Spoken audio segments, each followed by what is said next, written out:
بسم اللہ الرحمن الرحیم۔ السلام علیکم۔ تمام نعمتیں اور آسائشیں ہونے کے باوجود حضرت آدم علیہ السلام نے جب جنت میں تنہائی اور اجنبیت محسوس کی تو اللہ پاک نے حضرت اماں حوا کو پیدا فرما دیا۔ محمد بن اسحاق حضرت ابن عباس سے روایت کرتے ہیں کہ حضرت آدم علیہ السلام سو رہے تھے کہ اللہ پاک نے ان کی چھوٹی پسلی سے حضرت حوا علیہ السلام کو پیدا فرما دیا۔ جب حضرت آدم علیہ السلام نیند سے جاگے تو دیکھا کہ ان کے پاس ایک ایسی مخلوق لیٹی ہے۔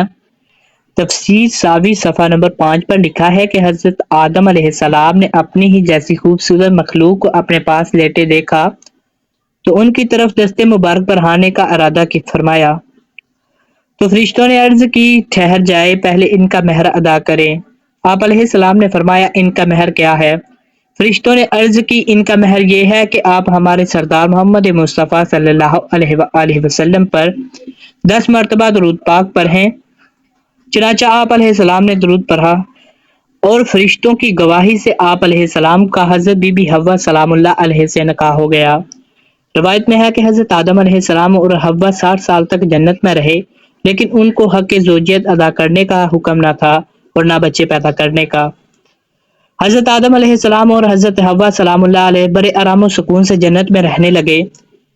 اس عرصے میں دونوں پر جنت کے کسی بھی حصے میں جانے پر پابندی نہ تھی سوائے شجر مامونہ کے۔ شیطان اب ان دونوں کا کھلا دشمن تھا اور اپنی سزا کا بدلہ لینے کے لیے بے قرار تھا۔ اس کی شدید خواہش تھی کہ یہ اللہ کے حکم کی خلاف ورزی کرے۔ پھر شیطان نے ان دونوں کے دلوں میں وسوسے ڈالے تاکہ ان کی شرمگاہیں جو ایک دوسرے سے پوشیدہ تھیں بے پردہ ہو جائیں۔ حضرت آدم علیہ السلام اور حضرت حوا کے لباسوں کے متعلق یہاں پر 2 طرح کی روایات ہیں۔ ایک روایت تو یہ ملتی ہے کہ جنت میں ان دونوں کا لباس بھی جنتی تھا، جس میں ان دونوں کے سروں پر تاج بھی تھا، جبکہ دوسری روایت کے مطابق ان کے جسم جنتی درختوں کے پتوں سے ڈھکے تھے جن سے ان کے ستر ایک دوسرے سے پوشیدہ تھے۔ اب شیطان روز ان کے دلوں میں وسوسے ڈالتا اور ایک دن کہنے لگا تمہارے رب نے تم دونوں کو اس درخت سے اس لیے منع فرمایا ہے کہ کہیں یہ پھل کھا کر تم دونوں فرشتے نہ ہو جاؤ یا کہیں ہمیشہ زندہ رہنے والوں میں سے نہ ہو جاؤ۔ شیطان کی شیطانی اور بہکاوے والی باتیں سن کر حضرت حوا سوچنے پر مجبور ہو گئیں۔ آخرکار شیطان کے مسلسل کوششیں اور سازشیں رنگ لے ہی آئیں۔ اس نے حضرت حوا سلام اللہ علیہ کو پھل کھانے پر راضی کر لیا۔ ایک دن حضرت حوا سلام اللہ علیہ نے حضرت آدم علیہ السلام سے کہا کہ ہم اس شجر مامونہ کا ذرا سا حصہ کھا کر تو دیکھیں، آخر وہ کیا راز ہے جو اللہ نے اسے کھانے سے منع فرمایا ہے۔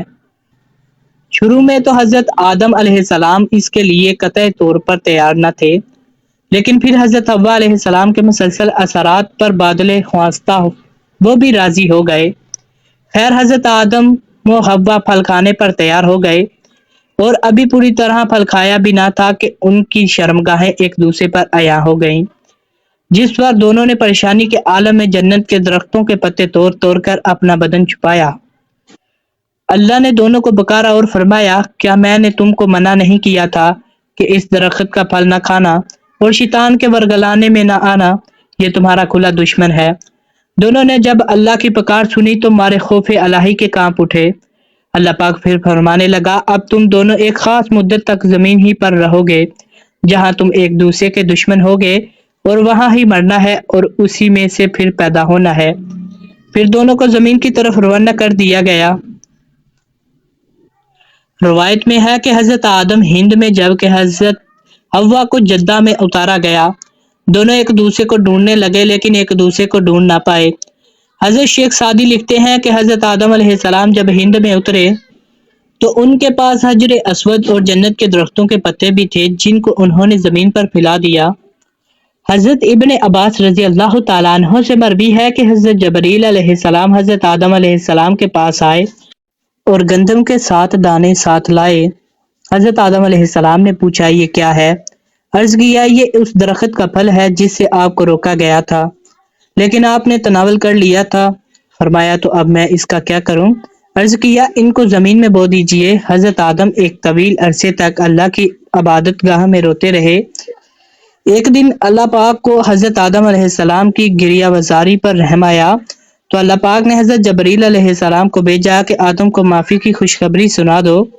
حضرت آدم علیہ السلام خوشی سے سرشار بارگاہ خداوندی میں سرباد سجود ہو کر شکر بجا لائے۔ پھر حضرت جبریل علیہ السلام انہیں لے کر مکہ آئے، جہاں حضرت آدم علیہ السلام نے کعبہ شریف کی بنیاد رکھی اور حجر اسود کو کعبہ کی دیوار پر نصب فرمایا۔ پھر اس کے گرد طواف کیا۔ طواف سے فارغ ہو کر حضرت جبریل علیہ السلام انہیں جبل عرفات پر لے گئے، جہاں حضرت حوا علیہ السلام تشریف فرما تھیں۔ لیکن طویل عرصے کی جدائی اور حالات نے بہت سے جسمانی تغیرات پیدا کر دیے تھے، چنانچہ دونوں ایک دوسرے کو پہچان نہ پائے، جس پر حضرت جبریل علیہ السلام نے دونوں کا تعارف کروایا۔ ناظرین، یہی وہ وقت تھا کہ جب پہلی دفعہ آپ کو حیض بھی آیا اور اللہ پاک کے حکم سے پھر حضرت آدم علیہ السلام اور حضرت حوا علیہ السلام کو کثیر اولاد ہوئی۔ حضرت اما حوا کے حمل سے جڑواں بچے پیدا ہوتے تھے، جن میں ایک لڑکا اور ایک لڑکی ہوتی تھی، جبکہ جب آپ دوسری دفعہ امید سے ہوتی تو پھر ایک لڑکا لڑکی پیدا ہوتے، اور اسی طرح پہلے حمل سے پیدا ہونے والے بیٹے کی شادی دوسرے حمل سے پیدا ہونے والی بیٹی سے کر دی جاتی، یعنی ایک حمل سے پیدا ہونے والے بچے سگے بہن بھائی قرار پائے۔ ناظرین، یہاں پر آپ کو یہ بتاتے چلیں کہ اللہ تعالیٰ نے حضرت حوا علیہ السلام کو خود ہی حضرت آدم علیہ السلام کی زوجیت کے لیے پیدا فرمایا تھا، اس لیے نکاح پڑھانے کی ضرورت نہیں تھی، بلکہ اللہ پاک نے فرشتوں کی گواہی میں حضرت حوا کو حضرت آدم کی زوجہ بنا دیا تھا۔ قرآن پاک میں اللہ پاک نے حضرت حوا کے لیے زوجہ حضرت آدم کا لفظ ہی استعمال کیا گیا ہے۔ ناظرین، فرشتے حضرت آدم کی پیدائش سے آزمائے گئے، جبکہ انسان کو بھی اللہ پاک آزمائش میں مبتلا کرتا ہے کہ کون فرما برداری کرتا ہے اور کون نافرمانی کرتا ہے، اور جو دنیا آخرت کے بارے میں غور و فکر کرتا ہے وہ ایک کی دوسرے پر فضیلت جان لیتا ہے اور پہچان لیتا ہے کہ دنیا آزمائش کا گھر اور فنا ہونے والی ہے، جبکہ آخرت بدلے کا ہمیشہ باقی رہنے والا گھر ہے۔ لہٰذا دوستو، ہمیں چاہیے کہ ہم ان لوگوں میں سے ہو جائیں جو دنیا کی ضروریات کو آخرت کی ضروریات پر بار دیتے ہیں، اور بے شک نیکی کی توفیق اللہ پاک ہی کی طرف سے ملتی ہے۔ اللہ پاک مجھے اور اس ویڈیو کو دیکھنے والے تمام افراد کو گناہوں سے دور رہنے اور نیک اعمال کرنے کی توفیق عطا فرمائے، آمین آمین۔ تو ملتے ہیں دوستو ایسی مزید ویڈیو کے ساتھ، اس وقت تک کے لیے اللہ حافظ، اللہ حافظ۔